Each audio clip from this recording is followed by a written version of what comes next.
Dans le chapitre précédent, vous avez découvert comment gérer les routes avec React Router pour naviguer entre plusieurs pages sans avoir besoin de recharger l'application. Donc maintenant, nous allons voir comment gérer les formulaires dynamiques dans React, qui est là aussi une compétence importante à avoir pour tout projet interactif. Donc les formulaires, eux, vont permettre à vos utilisateurs tout simplement de saisir des données, donc un nom, un email, une recherche. Et pour cela, React va proposer deux approches.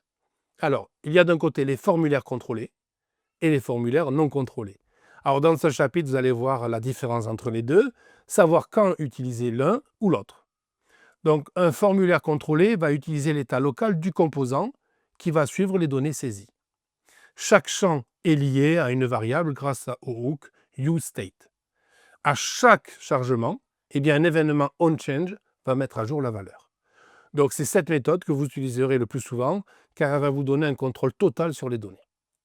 Les formulaires non contrôlés, eux, au contraire, s'appuient sur une référence du DOM via useRef.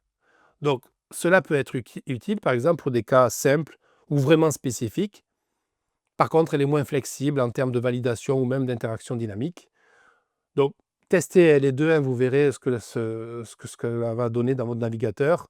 Commencez par le formulaire contrôlé, modifiez les labels, ajoutez un champ supplémentaire, vérifiez que tout se met bien à jour et essayez avec la version non contrôlée, comparez les deux.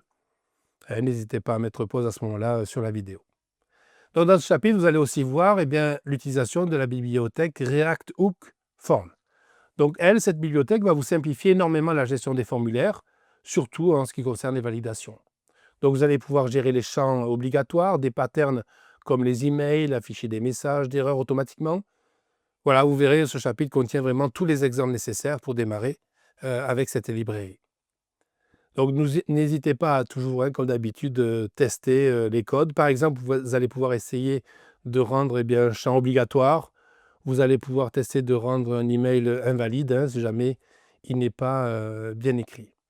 Vous allez voir aussi comment organiser vos fichiers avec des composants réutilisables pour les champs, ce qui va vous permettre, là encore, de rendre votre code plus clair et modulaire. Donc, dans le prochain chapitre, cette fois, nous allons aller plus loin dans la gestion de l'état, des states, mais cette fois à l'échelle globale avec Redux. Donc, vous allez voir comment partager des données entre plusieurs composants, et cela sans avoir à passer manuellement par les props.